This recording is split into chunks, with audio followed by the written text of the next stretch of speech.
பொதுவாகவே கர்ப்ப காலத்தில் பெண்களுக்கு தேவையற்ற அச்சங்களும் பதற்றம் மற்றும் கவலை போன்ற மனநிலை மாற்றங்களும் ஏற்படுவது இயல்புதான். சௌபர்ணிகாவும் மேற்சொன்ன உணர்வு கொந்தளிப்பால் பீடிக்கப்பட்டு வருந்தி வந்திருந்தாள். அவளுடைய முழு பயமும் வருணன் மீதும் அவன் விடுத்திருந்த சவால் மீதுமே இருந்தது. மித்ரவிந்தா பயணத்தின் போது செண்பகமாறன் கூறியிருந்த செய்திகள் சௌபாவின் சிந்தைக்குள் அடிக்கடி வந்து போயின. அரசனுக்கும் வருணனுக்கும் சண்டை மூண்டால் விளைவு விபரீதமாக இருக்கும் என்றும், அரசனின் பலம் பலவீனங்களை துல்லியமாக அறிந்திருந்த வருணனை அரசனால் கூட வெல்ல முடியாதென்றும் மாறன் கூறியிருந்த செய்தி சௌபாவின் மனதை தொடர்ந்து வாட்டி வந்தது. கணவன் அவனது இளையதாரமும் தனது தங்கையுமான ஸ்வர்ணிகாவுடன் இணைந்துவிட வேண்டும் என்பதற்காகவே தான் பார்க்கவ திருமணத்திற்கு செல்ல மறுத்து தங்கையை கணவனுடன் செல்லும்படி அனுப்பி வைத்திருந்தாள் சௌபா.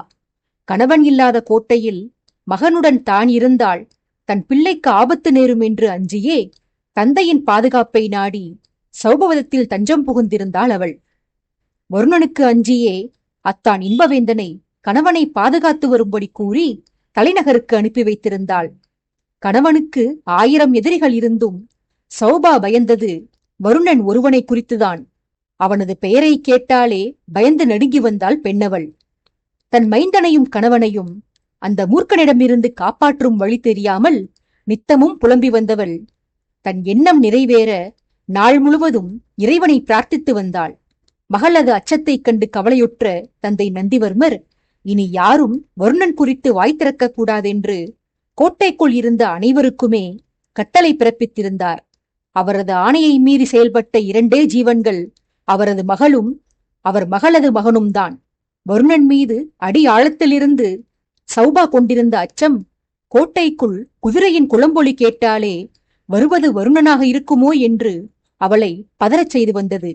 அன்னைக்கு நேர் எதிராக அவள் மைந்தனுக்கோ தன்னை மார் மீதும் தோல் மீதும் போட்டு வளர்த்த தான் சித்தப்பா என்று ஆசையாக கொஞ்சி விளையாண்ட வருணனின் நினைப்பு அந்த பாலகனின் நெஞ்சை விட்டு அகல மறுத்தது. மற்றவர்களுக்கு கட்டளையிடுவது போல பேரனுக்கு அதிகாரமாக கட்டளையிட முடியவில்லை நந்திவர்மரால். ஆதவனின் வதனத்தை காணும் போதில் அவனுடைய தந்தையின் முகம் மன்னருக்கு நினைவுக்கு வர ஆதித்யனின் மறு உருவமாகவே சிறியவனை எண்ணி வந்திருந்த அந்த மனிதரால் வருணனை பற்றி பேசக்கூடாது என்று இளவரசனுக்கு கட்டளையிட அவரால் இயலாது போனது. சாயலில் மட்டும் இல்லாது குணாதிசயங்கள் பலவற்றிலும் தந்தையை உரித்து வைத்திருந்த அந்த பிஞ்சு குழந்தை ஆதித்யனைப் போலவே வருணன் மீது அளவற்ற நேசம் கொண்டிருந்தது. இருந்தாலும் சித்தப்பனின் பெயரை கேட்டால் அன்னை பயப்படுகிறாள் என்பதை உணர்ந்திருந்தவன் அன்னைக்கு சங்கடம் கொடுக்கக்கூடாது என்ற அக்கறையில் சௌபா முன்பு வருணன் பற்றி பேச்செடுப்பதை தவிர்த்து வந்திருந்தான். கணவன் பகைவனான வருணனுக்கு எதிராக எந்த நடவடிக்கையும் எடுக்காமல் அவனை தண்டிப்பதை பற்றி சாதாரணமாக குறிப்பிட அரசனின் அசட்டைத்தனத்தினால் மகனுக்கு ஆபத்து வந்துவிடுமோ என்று பயந்தாள் சௌபா. வருணனை பற்றிய பேச்சுக்களே அவன் அங்கு வந்துவிட்டது போன்ற பிரமையை சௌபாவுக்குள் ஏற்படுத்தியதோ என்னவோ. பெண்ணவள் அனிச்சை செயலாக மகனை தன் அணைப்புக்குள் கொண்டு வந்து அவனை பாதுகாக்க முயன்றாள். மனைவியின் தேகம் பயத்தில் நடுங்கியதைக் கண்ட ஆதித்யன் அவள் கேசத்தை வாஞ்சையாக வருடிக் கொடுத்து, எதற்கு இத்தனை அச்சம் சௌபா? வருணன் இங்கு இல்லை, அவன் ஆதித்தபுரியில் இருக்கிறான். அவனால் உனக்கு ஒரு தீங்கும் நேராது. நீ என்னும் அளவிற்கு அவன் பாதகன் கிடையாது. ஏதோ ஒரு அரக்கனின் பெயரை கேட்டது போல அஞ்சுகிறாய். அவன் உனக்கு துன்பம் விளைவிக்க மாட்டான் சௌபா, என்னை நம்பு என தைரியமூட்ட முயன்றான். கணவன் ஆறுதல் கூறியும் சௌபாவோ பயத்தை கைவிடுவதாயில்லை. அவள் தொடர்ந்து கணவனிடம், ஆதித்தபுரியில் உள்ளானா? எதற்கு பிரபு எதிரியை தலைநகரில் வைத்து அழகு பார்க்கிறீர்கள்? பகைவனை பக்கத்தில் வைத்துக் கொள்வதே ராஜதந்திரம் என்று அதே பழங்கதையை சொல்லாதீர்கள். உண்ட வீட்டுக்கு ரெண்டகம் செய்ய நினைக்கும் அவன் ஒரு பாவி. தூர்த்தன் என புரிந்து கொண்டு பெற்றவர்களே தூக்கி எறிந்து சென்றுவிட்ட அந்த பாதகனுக்கு மரணம்தான் தண்டனை. அவனை உடனே கொன்று போடுங்கள் பிரபு. என் மகனை கடத்துவதாக சபதம் செய்திருக்கிறான் அவன். தங்களை தொந்த யுத்தத்தில் வெல்லப்போவதாக சவால் விட்டிருக்கிறான். அவன் உழைப்பை உறிஞ்சிக் கொண்டு அவன் மனைவியை வதைத்து அவனுக்கு கொடுமை செய்து விட்டீர்கள் என்று கருதுகிறான். அதனாலேயே உங்களை துரோகி என்றும் அதர்மி என்றும் பிரசங்கம் செய்து வருகிறான் அந்த கயவன். தங்கள் நற்பெயருக்கு களங்கம் விளைவிப்பவனை, தங்கள் பிள்ளையை பறிக்க எண்ணுபவனை எப்படி பிரபு தாங்கள் அருகில் சேர்த்துக் கொள்ளலாம்? எனக்கு பிள்ளை இல்லை என்று அவன் பலர் முன்பு சுட்டிக்காட்டியதால் என் முன்பு மண்டியிட்டு மன்னிப்பு வேண்டும்படி அவனை பணித்தீர்கள் என்று. அவனும் உயிரை காத்துக்கொள்ள வேறு வழி தெரியாமல் திரண்டிருந்த கூட்டத்திற்கு மத்தியில் வயதில் சிறியவள் என் முன்பு மண்டியிட்டான். சக்கரவர்த்தியின் மனைவி என்பதைத் தவிர வேறு எந்த திறமையும் ஆற்றலும் இல்லாத ஒரு சிறிய பெண்ணிடம் தான் மன்னிப்பு வேண்டும் சூழ்நிலை வந்துவிட்டதே என்று மனதிற்குள் பொறுமிக் கொண்டிருப்பான். அந்த அவமானத்தை போக்கிக் கொள்வதற்காக என்னை பழித்தீர்க்கும் சந்தர்ப்பத்தை எதிர்நோக்கி காத்திருப்பான் வருணன். அந்த முரடன் என்னை கத்தியால் குத்தக்கூட தேவையில்லை பிரபு. அவனது வலிமைக்கு கை முஷ்டியால் ஒருமுறை என் முகத்தில் குத்தினாலே போதும். நான் மூர்ச்சையாகி விழுந்து மரணத்தை தழுவி விடுவேன். எனக்கு என் உயிரை பற்றி அக்கறை இல்லை பிரபு. என் வயிற்றில் இருக்கும் உங்கள் மகள் நலமுடன் ஜனிக்க வேண்டும். அது ஒன்றே என் ஆசை, என் எதிர்பார்ப்பு. வருணன் ஒருவனால் உங்களுக்கும் என் பிள்ளைகளுக்கும் ஆபத்து காத்துக் கொண்டிருக்கிறது பிரபு. அவன் உயிருடன் இருந்தால் நம் அனைவரின் உயிரும் அபாயத்தில் தள்ளப்படும். அவனை மாய்த்து விடுங்கள் பிரபு. வளர்த்த பாசத்தினால் வருணனை கொள்ள உங்களுக்கு மனம் வரவில்லை என்றால் என் அத்தானிடம் அந்த பணியை கொடுத்து விடுங்கள். அந்த மூர்க்கனின் கதையை அவரே முடித்து வைப்பார். அவன் இந்த உலகிற்கு வேண்டாம் பிரபு. என் மகள் இம்மண்ணில் ஜனிக்கும் முன்பாக அந்த கொடூரன் இம்மண்ணை விட்டு நிரந்தரமாக நீங்கிச் செல்ல வேண்டும். அவனால் நான் மிகுந்த மன உளைச்சலுக்கு ஆளாகிறேன். என் அறை வாயிலில் ஆடவர்களின் குரல் கேட்டாலே அது அவனாகத்தான் இருக்குமோ என்று அச்சம் கொள்கிறேன். அவன் எங்கே என் பிள்ளையை கடத்திச் சென்று விடுவானோ என்ற அச்சத்தில் என் மகனை ஒரு கணமும் நீங்காமல் உடனிருந்து வருகிறேன். ஆதவன் நாளைய சக்கரவர்த்தியாக விளங்க வேண்டியவன். தங்களைப் போல துணிச்சலும் வீரமும் கொண்டு திகழ வேண்டியவன். இப்படியே வருணனுக்கு பயந்து இவனை நாம் பொத்தி பொத்தி வளர்த்தால் என் மகனுக்கு எங்கிருந்து வீரம் வரும்? உங்களை கையெடுத்து கும்பிட்டு கேட்டுக்கொள்கிறேன். வருணனுக்கு மரண தண்டனை விதித்து விடுங்கள் அரசே என்று கணவனிடம் அழுது மன்றாடினாள் சௌபா. மனைவி மனபாரத்தை முழுவதுமாக கொட்டித் தீர்க்கும் வரையில் பொறுமை காத்த ஆதித்யன் ஆதவனை அவன் தாயின் அணைப்பிலிருந்து விலக்கி மகனிடம், ஆதவா, நீ கீழே சென்று அகிலன் சித்தப்பா மற்றும் ராகவன் மாமாவுடன் விளையாடிக் கொண்டிரு. அகிலன் சித்தப்பா உனக்கு வில்வித்தை கற்றுத்தர ஆவலாக உள்ளார். அவரிடம் சென்று பயிற்சி மேற்கொண்டிரு. தந்தை சீக்கிரமே கீழே வந்து உன்னுடன் விளையாடுகிறேன் என்று சமாதானம் கூறி மகனை அறையை விட்டு அனுப்பி வைத்தான். பின்னர் தரையில் அமர்ந்திருந்த மனைவியின் தோளை பிடித்து உயர்த்தி அவளை மஞ்சத்தில் அமர வைத்த அரசன் சௌபாவின் கண்ணீரை துடைத்துவிட்டு அவளிடம், எனக்கு எண்ணற்ற பகைவர்கள் இருந்தும் நீ வருணனைக் கண்டு மட்டும் பயம் கொள்வதற்கு காரணம் அவன் வீரத்தை பற்றி அறிந்துதான் சௌபா. உனக்கே தெரியும் அவன் மாவீரன் என்று. நீ பிறந்த இந்த சௌபவதத்தில் உன் தந்தைமார்கள் உட்பட வேறு எந்த ஆண்மகனும் வருணன் முன்பு கால் நாளிகை கூட வாழ்வீச்சில் தாக்குப்பிடிக்க முடியாது. அத்தகைய தீரம் கொண்டவனவன். ஆகையால் அவனது வீரத்திற்காவது அல்லது உன்னை விட வயதில் அவன் பெரியவன் என்கின்ற காரணத்திற்காகவாவது வருணனை மரியாதையாக அழைத்து வா அம்மா. அவனை ஒருமையில் அழைக்காதே. என் மகனை கடத்துவேன் என்று அவன் சவால்தான் விடுத்திருக்கிறான். ஆனால் நானோ அவன் மகனை என் கட்டுப்பாட்டில் முன்பிருந்தே வைத்திருக்கிறேன். மகனை சந்திக்க கூட நான் அவனுக்கு அனுமதி கொடுப்பதில்லை. எல்லா தவறுகளுக்கும் மரணம் தண்டனையாகாது சௌபா. பலமுறை என்னை மரணத்தில் இருந்து காத்தவனவன். அவன் செய்த இந்த ஒரு சிறு தவறுக்காக நான் அவனுக்கு மரண தண்டனை கொடுத்தால் பிறகு துரோகி அவன் அல்ல, நான் தான். சிறிது காலம் காத்திரம்மா. அவனுடைய பகை நீங்கிவிடும். நீ நிம்மதியாக வாழ்வாய். ஆதவன் உனக்கு மட்டுமல்ல, எனக்கும் மகன்தான். உனக்கு அவன் மீதுள்ள அக்கறையும் பாசமும் அளவு குறையாமல் எனக்கும் நம் மகன் மீது உள்ளது. அது போகட்டும், வருணனின் வீரத்தின் மீதுள்ள நம்பிக்கை என் வீரத்தின் மீது ஏன் உனக்கு ஏற்பட மறுக்கிறது? உன்னை பொறுத்தவரையில் வருணன் தான் மாவீரனா, நான் கோழையா? ஒன்று தெரிந்து கொள் சௌபா. நீ நடுங்கும் அந்த வருணனுக்கு சண்டை சொல்லிக் கொடுத்தவனே நான் தான். இதே சௌபவதத்தில் உன்னை நான் கடத்துவதற்கு முன்பாக நிகழ்ந்த யுத்தத்தை மறந்துவிட்டாயா நீ? வருணன் உட்பட என்னுடன் வந்திருந்த வீரர்கள் எவரையும் சண்டையில் ஈடுபடக்கூடாது என்று கட்டளையிட்டு விட்டு நான் தன்னந்தனியாக ராஜந்தகனின் கூட்டத்தினரை எதிர்கொண்டு அவர்களை வெட்டி சாய்த்த நிகழ்வை மறந்துவிட்டாயா? அந்த வீரமும் வலிமையும் இன்னமும் எனக்குள் இருக்கிறதம்மா. நான் பலவீனமடைந்து விடவில்லை. என்னை நம்பு சௌபா. நீ வருந்தும்படியாக எந்த அனர்த்தமும் நிகழ நான் அனுமதிக்க மாட்டேன். உனக்கு ஒரு வாக்களிக்கிறேன். நீ, நான், நம் பிள்ளைகள், நம் குடும்பம் என அனைவரும் இன்னும் சில காலங்களில் நிம்மதியான வாழ்வை மேற்கொள்ளவிருக்கிறோம். நான் உன்னையும் உன் பிள்ளைகளையும் பாதுகாத்தால் என்னை பாதுகாக்க என் அன்னை வரப்போகிறார். உனக்கு தகவல் அனுப்பியிருந்தேன் அல்லவா? நீலா அன்னை வந்துவிட்டால் நம் வாழ்வில் மகிழ்ச்சிக்கு மாற்றாக வேறெதுவும் இருக்காதம்மா. தைரியமாக இரு.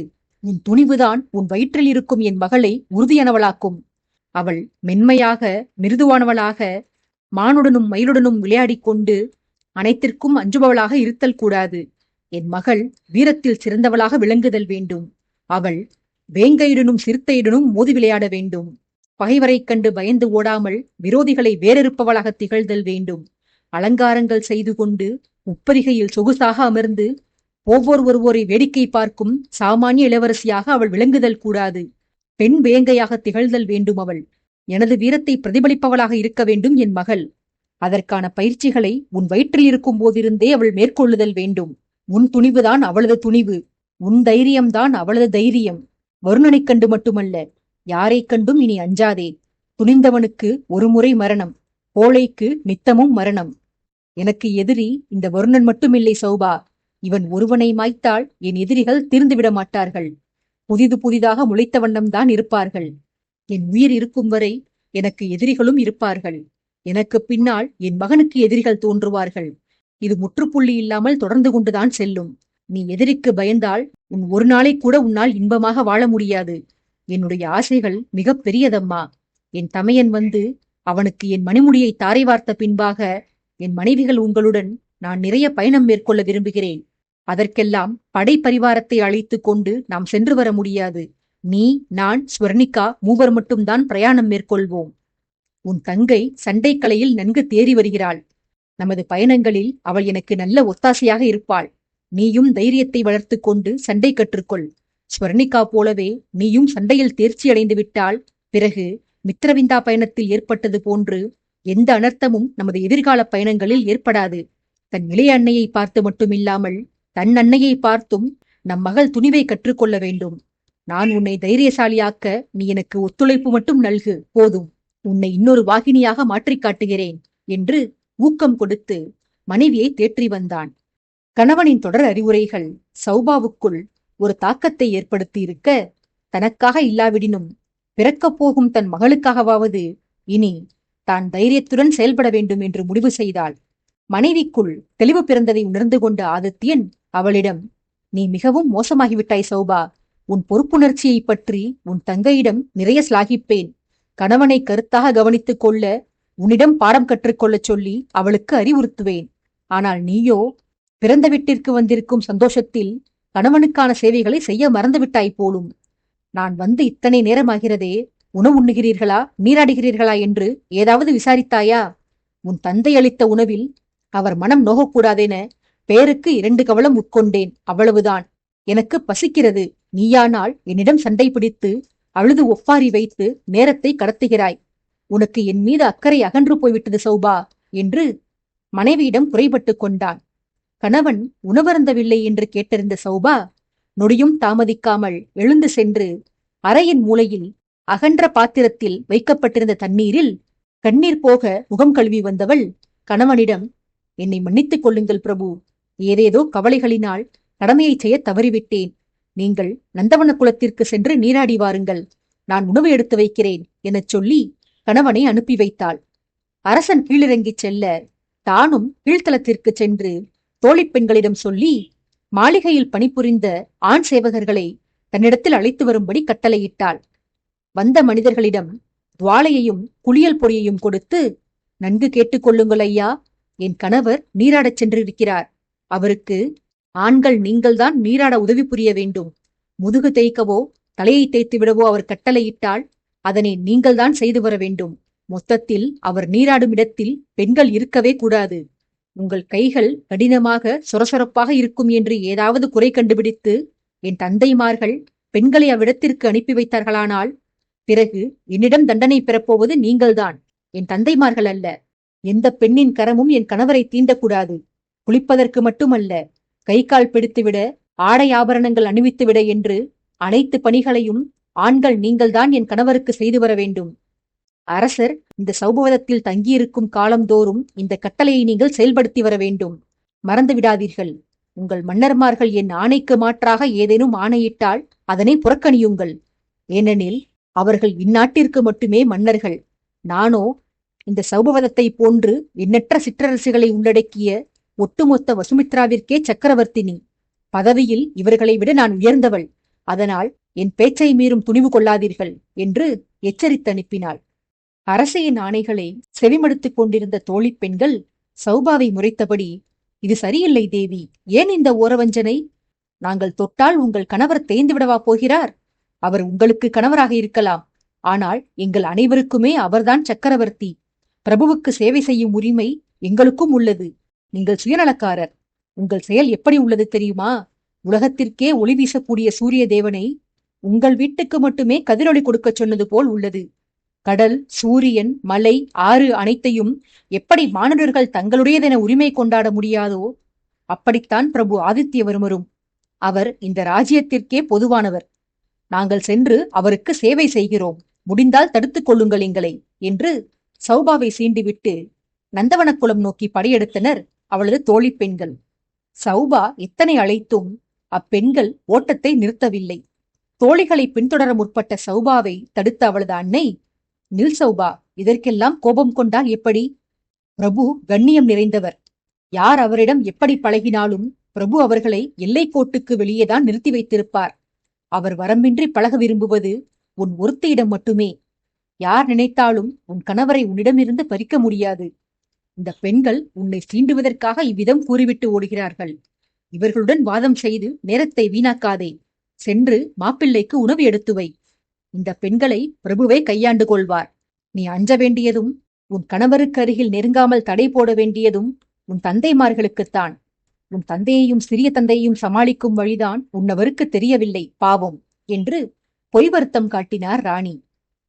நீராடச் சென்ற ஆதித்யன் திடலில் ராகவன் மற்றும் அகிலனுடன் விளையாண்டு கொண்டிருந்த ஆதவனை பாலகன் அறியாமல் அவனிடத்தில் நெருங்கிச் சென்று பின்னால் இருந்தபடி பிள்ளையை அலைக்காக தூக்கி அவன் கன்னத்தில் அழுந்த முத்தமிட்டு, பொடிப்பயலே, எனக்கும் என் மனைவிக்கும் நடுவே கலகம் மூட்டி அவள் முன்பு என்னை மண்டியிடச் செய்து விட்டாயேடா. கூடத்தில் அமர்ந்திருந்த என்னை திருட்டுத்தனமாக கண்டு சென்றதுடன் இல்லாததும் பொல்லாததுமாக கதைகளை கோர்த்து உன் அன்னையை எனக்கெதிராக தூண்டிவிட்டிருக்கிறாய். திருட்டு பயலே, உன்னை என்ன செய்யலாம்? தண்டிக்காமல் விட்டால் உன் துடுக்குத்தனங்கள் குறையாது. வா, உன்னை நீருக்குள் தூக்கி போடுகிறேன். அப்போதுதான் உன் குறும்புகள் குறையும் என செல்லமாக திட்டியவாறே மகனை நீராடும் குளத்திற்கு தூக்கிச் சென்றான் அரசன். பழிவாங்கச் செல்பவன் போல அரசன் மகனை தூக்கிச் செல்வதையும் பாலகன் வேண்டாம் வேண்டாம் என்று சிரித்தபடியே அலறுவதையும் புன்னகை அரும்ப வேடிக்கை பார்த்திருந்த ராகவனை அகிலன் தோளை தட்டி அழைத்து, மன்னர் நந்திவர்மர் வருகிறார், ஓடி ஒளிந்து கொள்ளுங்கள் சீக்கிரம் என்று அவசரப்படுத்த விழுந்தடித்து ஓடினான் ராகவன். சில அடிகள் அவ்வாறு ஓடியவன் பின்னால் இருந்து அகிலன் கை கொட்டி சிரிக்கும் சத்தம் கேட்க ஓட்டத்தை நிறுத்தி மூச்சிறைக்க திரும்பி தன்னை ஆஸ்வாசப்படுத்திக் கொள்வதற்காக மார்பில் கை வைத்தபடி முறைத்து நின்றான் அகிலனை. மன்னர் எனும் வார்த்தையை கேட்டவுடன் ராகவன் பதறி ஓட ஒரு காரணம் இருந்தது. அன்பு தொல்லை கொடுத்து ஆதித்யனை கிறங்கச் செய்திருந்த மன்னர் நந்திவர்மரும் அவரது தம்பியும் அரசன் தப்பி மனைவியிடம் சென்ற பின்பாக ராகவனிடம் கவனத்தை திருப்பினர். மாப்பிள்ளை கண்ணெதிரே இருக்கும் வரையில் அவனை தவிர்த்து வேறெதிலும் கவனத்தை செலுத்தாதவர் அவன் பார்வையில் இருந்து மறைந்த பின்பாகத்தான் மற்ற மனிதர்களின் மீது பார்வையை திருப்பியிருந்தார். கூடத்தில் அரசன் அமர்ந்திருந்த ஆசனத்திற்கு எதிரில் அகிலனுக்கு அருகில் நின்றபடி சம்பவங்களை வேடிக்கை பார்த்து வந்த ராகவனை நெருங்கிய நந்திவர்மர் அவனை கைகூப்பி வணங்கி, வரவேண்டும் வரவேண்டும், ராஜ்யத்தின் மருமகன் எங்கள் இல்லத்திற்கு வருகை புரிந்தது எங்களுக்கெல்லாம் மகிழ்ச்சி. தங்களது வீரத்தையும் அரசபக்தியையும் பற்றி சௌபா வெகுவாக புகழ்ந்து கூறினாள். தங்களுக்கு நன்றி சொல்ல வார்த்தைகளே இல்லை தளபதி. தாங்கள் இப்போது பதவியில் இல்லை என்பதை அறிவேன். தங்களை பெயர் சொல்லி அழைப்பது மரியாதையாக இராது. அதனால் பிரபுவின் கையால் மித்திரவிந்தாவின் மகுடம் தங்கள் தலையில் ஏறும் வரை தங்களை தளபதி என்றே அழைத்து வருகிறேன். தங்களுக்கு வசதியான அறையை ஏற்பாடு செய்திருக்கிறேன். அங்கே உங்களுக்கு எந்த அசௌகரியமும் இருக்காது. அறைக்கு செல்லும் முன்பாக பசியாறி விட்டு செல்லுங்கள் தளபதி. விருந்துணவு தயாராக உள்ளது. பிரபுவுக்காக காத்திருக்க வேண்டாம். அவர் இப்போதைக்கு வருவார் என்று நம்பிக்கை இல்லை. அவர் சென்றிருப்பது என் மகளிடம். அவள் பிரபுவை தற்சமயத்திற்கு விடமாட்டாள். ஆகையால் நீங்கள் விருந்துண்டு விட்டு ஓய்வெடுக்கச் செல்லுங்கள். எங்கள் இளவரசியை மணக்கப் போகும் தங்களுக்கு விருந்தோம்பல் அளிக்க ராஜ்யத்தின் அடிமை நான் கடமைப்பட்டிருக்கிறேன் என்றெல்லாம் உணர்ச்சி பெருக்கோடும் ராஜாங்க பக்தியோடும் பேசி ராகவனை உபசரித்தார். எந்த மன்னரை எதிரி என்றும் தன் செல்வங்களை அபகரித்து வைத்துள்ள கயவர் என்றும் தவறாக கருதி இத்தனை நாளும் ராகவன் வெறுப்பை உமிழ்ந்து அவர் பெண்ணையும் கடத்தி இருந்தானோ, தற்போது அந்த மன்னரின் மாளிகைக்குள்ளேயே வந்து நின்றதை நெருப்பு மேல் நிற்பதற்கு ஈடாக கருதி நிம்மதி இழந்து நின்றிருந்தான் ராகவன். அரசன் மாமனார்களிடம் பட்ட பாடுகளை பார்த்து வெளியே சிரித்திருந்தாலும் உள்ளுக்குள் தன் பழைய தவறுகளை எண்ணி நெஞ்சம் குமுறவே செய்திருந்தான். அப்படி குற்ற உணர்வில் புழுவாய் துடித்துக் கொண்டிருந்தவனை அவனது தவறான செய்கையை குறித்து மேலும் வருந்தச் செய்யும் விதமாக மன்னர் அவனுக்கு கொடுத்து வந்த மரியாதை ராகவனின் நெஞ்சத்தை மேலும் உலுக்கியது. எங்கே மன்னர் தன்னையும் அன்பு கட்டினால் பிணைத்து தன் தகுதிக்கு மீறிய மரியாதையும் உபசரிப்பும் கொடுத்து விடுவாரோ என்று அஞ்சித்தான். ராகவன் மன்னரை கண்டால் பாய்ந்து ஓடியபடி இருந்தான். அகிலன் பூச்சாண்டி காட்டுவது போல் மன்னரின் பெயரை உச்சரிக்க ராகவன் மிரண்டு தலை தெறிக்க ஓடியிருந்தான். அது தன்னை ஏமாற்றும் செயல் என்று உணர்ந்த பின்னர் நிதானத்திற்கு வந்திருந்தான் ராகவன். அங்கே குளத்தில் நீராடுவதற்காக மகனை தூக்கிச் சென்றிருந்த ஆதித்யன் ஆதவனுக்கு நீச்சல் பயில்வித்துக் கொண்டிருந்தான். மகன் அற்புதமாக நீந்துவதைக் கண்டு வியந்தபடியே பிள்ளையிடம், ஆதவா, அருமையாக நீச்சல் அடிக்கிறாயடா. உன்னை அனைவரும் எனது பிரதி என்று கூறுவது முற்றிலும் உண்மையே. உனக்கு தெரியுமாடா கண்ணா, தந்தையும் சிறுவயதிலிருந்தே திறமையாக நீச்சல் அடிப்பேன். எனக்கு இந்த கலையை கற்றுக் கொடுத்தது யார் தெரியுமா? உன் பாட்டி என்று மகனுக்கு எடுத்து கூறி வந்தான். ஆதவன் வியந்து, என்ன பாட்டியா? பாட்டிக்கு நீச்சல் தெரியுமா தந்தையே? அவர் குளத்தில் நீராடி பார்த்திருக்கிறேன். பாட்டி நீச்சல் அடித்து நான் கண்டதே இல்லையே என்று தன் ஆச்சரியத்தை வெளிப்படுத்தினான். ஆதித்யன் நகைத்து, இல்லையடா கண்ணா, பாட்டி நீச்சல் அடிப்பதை இல்லை. நீ அந்த பாட்டியையே கண்டிருக்க மாட்டாய். நான் கூறுவது உன் பெரிய பாட்டி மகாராணி பிரபாவதியை பற்றி அல்ல, அவருக்கு அடுத்தவரான நீலாதேவியை பற்றி. உன் பாட்டியை நான் கண்டே பல வருடங்கள் ஆகின்றன. அவர் விரைவில் நம்மிடம் வரப்போகிறாராதவா. உன் பாட்டி பல வித்தைகளை கற்றறிந்தவர். நீச்சல் உட்பட குதிரையேற்றம், வார்ச்சண்டை, வில்வித்தை, வைத்தியம் போன்ற பற்பல கலைகளிலும் தேர்ச்சி பெற்றவர் அவர். அவரிடம் நீ கற்க எண்ணற்ற பாடங்கள் உள்ளன கண்ணா. ஒவ்வொரு பாடத்திற்கும் தனித்தனி ஆசிரியரிடம் பயிற்சி பெற தேவையில்லை. அவர் ஒருவரே போதும் ஒரு சக்கரவர்த்தி பயில வேண்டிய அனைத்து பாடங்களையும் கற்பிக்க. எனக்கு அந்த கொடுப்பினை கிடைத்திருக்கவில்லையாதவா. அவரிடம் நான் கல்வி கற்க இயலாமல் போனது. ஆனால் நீயும் உன் தங்கையும் பாக்கியசாலிகள். உன் பாட்டியே ஆசானாக இருந்து உங்களுக்கு அனைத்தையும் பயில்விக்கப் போகிறார் என்று குதூகலத்துடன் மகனிடம் தெரிவித்து வந்தான் ஆதித்யன். நீருக்குள் மிதந்து கொண்டிருந்த ஆதவன் செங்குத்தான நிலைக்கு வந்து மூழ்கிவிடக்கூடாதென தந்தையை இறுக அணைத்துக் கொண்டு புருவங்களை சுருக்கி வானை அண்ணாந்து பார்த்து முகவாய்க்கட்டையில் விரல் வைத்து ஆட்டி எதையோ யோசித்து வந்தவன் பின்பு ஆதித்யனிடம், தந்தையே, நீங்கள் எந்த பாட்டியை பற்றி குறிப்பிடுகிறீர்கள்? தோற்றத்தில் மகாராணி போல அழகும் கம்பீரமும் கொண்டு திகழ்வாரே, என்னை கூட என் செல்ல பேரனே, என் குட்டி ஆதித்யா என்று தூக்கி கொஞ்சுவாரே, உங்கள் சிறுவயது கதைகளை கூட சொல்வாரே, அவர் பெயரும் நீலாதேவிதான். நீங்கள் அந்த பாட்டியை பற்றியா சொல்கிறீர்கள் என்று யோசனையுடன் கேட்டான்.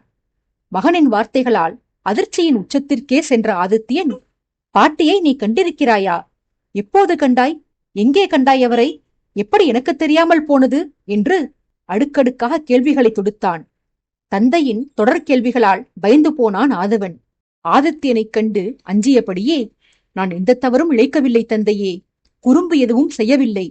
தங்களிடம் அந்த சம்பவத்தை மறைக்கும் எண்ணமும் எனக்கில்லை. பாட்டிதான் தங்களிடம் தெரிவிக்க வேண்டாம் என்று கூறியிருந்தார். பிறகொரு சந்தர்ப்பத்தில் அவரே உங்களிடம் அந்த சம்பவங்களை விவரிப்பதாக கூறினார். அவர் என்னிடம் அன்பாகத்தான் பேசினார். ஆனால் அந்த அன்பான சொற்கள் எனக்கு ஆணைகளாகப்பட்டன.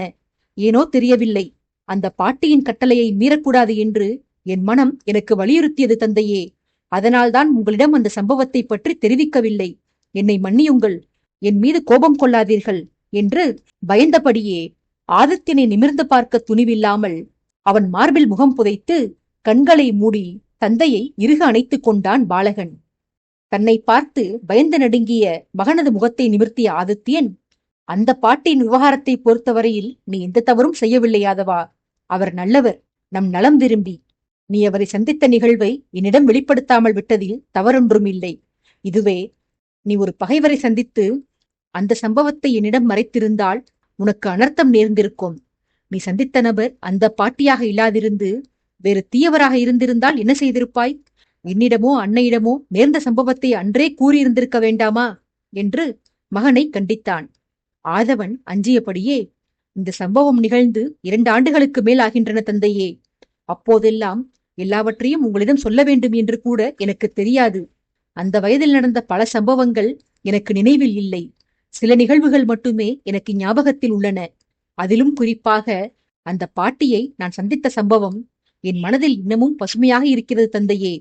அவர் ஆபத்தானவர் அல்ல என்று நான் நம்பியதால்தான் நான் முன்பே தங்களிடம் அதை வெளிப்படுத்தவில்லை. ஏனெனில் என்னை அந்த பாட்டியை சந்திக்க வைத்தவர்களே அமரன் தாத்தாவும் சுசிலை பாட்டியும் தான் என்று உண்மையை ஒப்பித்தான் சிறுவன். இதை கேட்ட அரசனுக்கு பெரிதாக வியப்பு எதுவும் தோன்றவில்லை. அந்த சந்திப்புக்கு பின்னால் நிச்சயம் வருணனின் பெற்றோருடைய கைங்கரியம் இருக்கும் என்று அரசன் முன்பே யூகித்திருந்தான். மகன் கூறிய செய்தியை கேட்டவன் அடுத்ததாக அவனிடம், சந்திப்பு எங்கே நிகழ்ந்தது கண்ணா? பாட்டியை எங்கு சென்று சந்தித்தாய்? நீ கோட்டையை விட்டு வெளியே சென்றாயா? அமரன் தாத்தா யார் கண்களிலும் படாமல் உன்னை எவ்வாறு ரகசியமாக அழைத்துச் சென்றார் என்று கேள்வி எழுப்பினான். சிறுவனோ, நாங்கள் வெளியே செல்லவில்லை தந்தையே, பாட்டிதான் கோட்டைக்குள் வந்தார். அமரன் தாத்தா வீட்டின் பின்புறம் ஒரு ரகசிய பாதை உள்ளது. அது ஒரு பாதாள நிலவரையாம். அதன் வழியாகத்தான் பாட்டி வந்திருந்தார். அவர் என்னுடனும் உதயனுடனும் விளையாடிவிட்டு அந்த நிலவரை வழியாகத்தான் வெளியே சென்றார் என்று தனக்கு தெரிந்த விவரங்களை தந்தையிடம் எடுத்து கூறினான் சிறுவன்.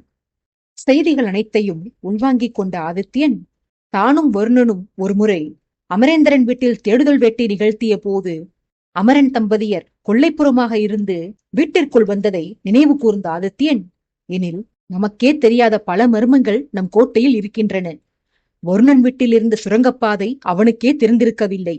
இன்னும் எத்தனை ரகசியங்கள் தான் நம்மை சுற்றி விரவி கிடக்கின்றனவோ தெரியவில்லையே. அமரனும் அவர் மனைவியும் தான் ஏதோ ஒரு உண்மையை நம்மிடமிருந்து மறைத்து வந்திருக்கிறார்கள் என்று எண்ணி வந்திருந்தால் நம் பாட்டனும் அல்லவா ரகசியத்தை ஒளித்து வைத்திருந்திருக்கிறார். நாம் முன்பே யூகித்தது சரிதான். நம்மை காண வராமல் அன்னை இருந்திருக்க மாட்டார் என்று நமக்கு முன்னரே தோன்றியது. எனில் இது போன்று அநேக முறைகள் நம்மிடையே அன்னை வந்து போயிருக்கிறார். நம்மால் தான் அவரை கண்டுபிடிக்க முடியவில்லை என்றெல்லாம் ஏமாற்றமடைந்தவன் போல வருந்தி வந்தவன் மனதிற்குள் ஒரு முடிவெடுத்து, இத்தனை நாள் வேண்டுமானால் நான் ஏமாந்து போயிருக்கலாம் அம்மா. இனி உங்களிடத்தில் நான் ஏமாற மாட்டேன். நீங்களாக வந்து தெரிவிக்கும் முன்னரே என் அண்ணன் யார் என்ற உண்மையை நான் கண்டறிந்து வைத்திருப்பேன். இனி நீங்கள் உங்களை என்னிடம் வெளிப்படுத்த தேவையில்லை.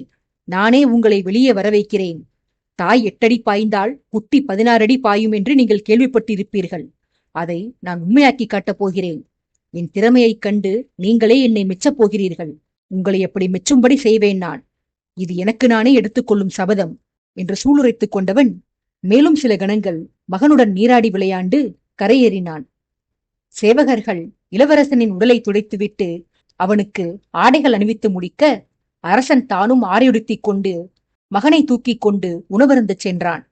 வழியில் ராகவனும் அகிலனும் நின்றிருந்ததைக் கண்டவன் பின்னவனை அழைத்து, அகிலா, நாளை நாம் பயணம் செல்லவிருக்கிறோம். உன் நண்பனை அதிகாலையிலேயே தயாராக இருக்கும்படி சொல். எப்போது பார்த்தாலும் உள்ளுக்குள் எதையோ நினைத்து புழுங்கியபடியே என்னை பார்த்து திருட்டு மொழி முழிக்காமல் நாளை வீரத்திற்கு எடுத்துக்காட்டாக ஆடை அணிகலன்கள் அணிந்து கொண்டு கிளம்பியிருக்கச் சொல். அவன் ராஜ்யத்தின் மருமகன். என் மாமனார் நாட்டில் நான் எத்தனை உற்சாகமாக இருக்கிறேன்.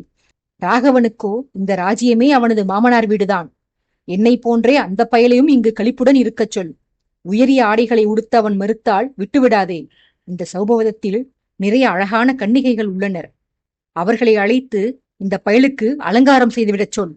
அவர்களை நிமிர்ந்து பார்க்க நாணப்பட்டு இவனாகவே நல்லபடியாக உடுத்திக் கொண்டு கிளம்பி விடுவான் என்றெல்லாம் அருகருகே நின்றிருந்த அகிலன் ராகவன் இருவரில் முன்னவனிடம் மட்டும் சொல்லி வந்த ஆதித்யன் பின்னர் அடுத்தவனை பார்த்து, என்னப்பா, புரிகிறதா? நாளை நாம் ஒரு முக்கியமான இடத்திற்கு செல்ல வேண்டியுள்ளது. அங்கு நீ நாடோடி அல்ல, நாடாளும் சக்கரவர்த்தியின் மைத்துனன். அந்த தகுதிக்கேற்றபடி ஆடை உடுத்தி வா என அதிகாரமாக கட்டளையிட்டு ராகவனின் பதிலுக்கு காத்திராமல் அங்கிருந்து கிளம்பிச் சென்றான் அரசன். தலையும் புரியாமல் வாளும் புரியாமல் ராகவன் விழித்தபடியே, அகிலரே, அரசர் எந்த பயணத்தை பற்றி குறிப்பிடுகிறார்? அவர் உங்களிடம் பேசி வந்தபோது அவர் தலைநகர் திரும்புவதை பற்றித்தான் சொல்கிறார் என்று எண்ணி வந்தேன். இன்றுதானே வந்தோம், நாளையே திரும்பப் போகிறோமா என்று அதிசயித்தேன். ஆனால் அவர் என்னிடம் பேசிவிட்டு போவதை பார்த்தால் அவர் தலைநகரை பற்றியல்லாமல் வேறு ஏதோ இடத்தை பற்றி குறிப்பிடுவதாக தெரிகிறதே. உங்களுக்கு ஏதாவது தெரியுமா? எங்கே செல்கிறோம் நாம்? தெரிந்தால் கூறுங்களேன். பிரபுவுக்கு இருப்பதைப் போல ரகசியங்களை தாங்கிக் கொள்ளும் சக்தி எனக்கு இல்லை. மர்மங்களை என்னால் பொறுத்துக் கொள்ள முடியாது. தகவலை அறிந்து கொள்ளவில்லையெனில் தலை வெடித்தே விடும். தெரிந்தால் கூறுங்களேன் என்று கெஞ்சினான். நண்பனின் தவிப்பை உணர்ந்த அகிலன் அவனிடம் விளையாட்டாக, ஐயோ தலை பத்திரம் மைத்துனரே, எங்கள் தங்கை உங்களுக்காக காத்துக் கொண்டிருக்கிறாள். தலைநகரிலிருந்து கிளம்பும் தருவாயில் நீங்களும் பயணம் வரப்போகிறீர்கள் என்று அறிந்தவுடனேயே உங்களை பத்திரமாக அழைத்துச் சென்று வரும்படி அகல்யா என்னிடம் சைகையிலேயே கேட்டுக்கொண்டாள். அவளை பிஞ்சு குழந்தையாய் இருந்த போதிலிருந்தே தூக்கி வளர்த்தவன் நான். உங்கள் தலை வெடித்தால் அது என் தங்கையை பாதிக்கும் என்பதனால் நீங்கள் கேட்ட கேள்விக்கு விடை கூறுகிறேன். நாளை நாம் செல்லப்போவது என் தங்கையின் இன்னொரு தமையனை சந்திக்க என்று புதிர் போட்டு நிறுத்தினான். அகிலனின் பதிலை கேட்ட ராகவனுக்கு தலை கிறுகிறுத்தது. அவன் பொறுமை இழந்தவனாக, இப்போதுதானே கூறினேன் என்னால் ரகசியங்களை தாங்க முடியாதென. உங்கள் தங்கைக்கு அண்ணன்மார்களுக்கா பஞ்சம்?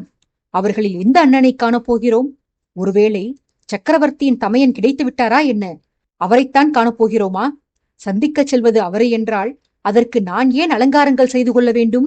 அவரையா நான் மணக்கப் போகிறேன்? அவர் தங்கையைத்தானே மணக்கப் போகிறேன். எனக்கு ஒன்றுமே புரியவில்லை அகிலரே என்று நொந்து கொண்டான். ராகவனின் புலம்பலை கேட்டு நகைத்த அகிலன், சரி சரி, நானே கூறிவிடுகிறேன். நீங்கள் அகல்யாவையே மணந்து கொள்ளுங்கள். அவளது அண்ணனையெல்லாம் மணக்கச் சொல்லி வற்புறுத்த மாட்டோம். ஏனெனில் நான் குறிப்பிடும் அந்த அண்ணனுக்கு திருமணம் பேசப்பட்டு விட்டது. அதுவும் ஒரு அழகான பெண்ணுடன். அதனால் நீங்கள் அச்சம் கொள்ள வேண்டாம். அவரை மனம் செய்து கொள்ளப் போகும் பெண் யாரென்று நான் கூறுகிறேன். அந்த ஆண்மகன் யாரென்று நீங்கள் கண்டறிந்து கொள்ளுங்கள். அந்த நங்கையின் பெயர் நந்தினி. இப்போது கூறுங்கள் பார்க்கலாம், அவருக்கு நிச்சயிக்கப்பட்ட மணமகன் யாரென்று எனக் கேட்டு ஏதோ கடினமான கேள்வியை கேட்டுவிட்டது போன்று ராகவன் பதில் கூறுவதற்காக அவனை உத்வேகப்படுத்துவது போன்று கைகளை அசைத்து பாவனை செய்தான் அகிலன். ராகவன் வியப்படைந்து, செண்பகமாரனையா சந்திக்கப் போகிறோம் என்று அதீத ஆச்சரியத்துடன் கேட்டான். அகிலன் ஆம் என தலையாட்டி, பரவாயில்லையே, ஒரே ஒரு குறிப்புதான் கொடுத்தேன், உடனே கண்டுபிடித்து விட்டீர்களே. உங்கள் மதிநுட்பம் அளப்பரியதுதான் ராகவரே.